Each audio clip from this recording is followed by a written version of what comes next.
क्योंकि कलयुगी प्राणी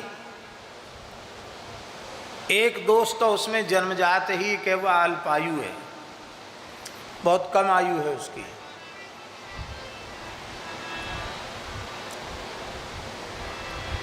बहुत अधिक आयु यदि किसी की हो जाती है तो 100 वर्ष की आयु। हाँ, समर्थ योगी पुरुष, महापुरुष, उनकी बात अलग प्रकार की है। अब श्री कृष्णदास पयहारी जी महाराज, जिनके सेव्य ठाकुर कुल्लू में श्री रघुनाथ जी विराजमान हैं, इतने ही बड़े हैं रघुनाथ जी, पयहारी जी के सेव्य ठाकुर हैं।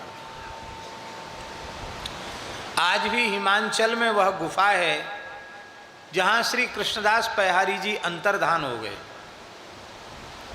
देह त्याग नहीं किया उन्होंने, सदेह अंतर्धान हो गए और लगभग 700 वर्ष हो चुके हैं पयहारी जी के प्रादुर्भाव को।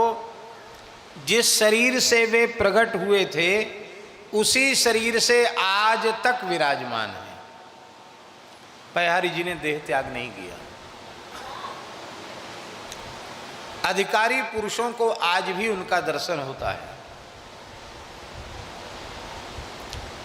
आप कहेंगे इस युग में किस किस को दर्शन हुआ? बहुत महापुरुषों को दर्शन हुआ। श्री स्वामी रणछोड़ दास जी महाराज, चित्रकूट बड़ी गुफा रघुवीर मंदिर के संस्थापक, सद्गुरुदेव श्री रणछोड़ दास जी महाराज को उनका दर्शन ही प्राप्त नहीं हुआ। पयहारी जी ने प्रकट होकर उन्हें दीक्षा प्रदान की। पूज्य गुरुदेव श्री पहाड़ी बाबा महाराज को अनेकों बार पयहारी जी का दर्शन प्राप्त हुआ। ये 2 महापुरुष तो हमारे संज्ञान में हैं जिनको हुआ, और न जाने कितने महापुरुषों को उनका दर्शन हुआ होगा। वे पयहारी जी महाराज 12 वर्ष तक रैवासा धाम में विराजे। कितने वर्ष? और उनके सेव्य जानकी नाथ जी जो ठाकुर जी हैं और नृसिंह सालिग्राम जी हैं, वो उन्होंने श्री स्वामी अग्रदेवाचार्य जी महाराज को प्रदान किए, जो आज भी वहाँ विराज रहे हैं।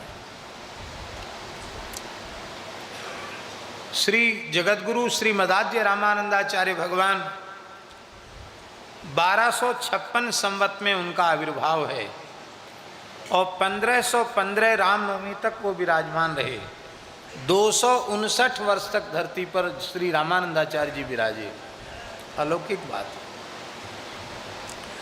हमारे खाकचौक परंपरा के मूल संस्थापक श्री स्वामी नृसिंहदास जी महाराज पहाड़ी बाबा, जिनको समाधि, जीवित समाधि लिए 213 वर्ष हो चुका है, संवत 1869 में उन्होंने जीवित समाधि ली।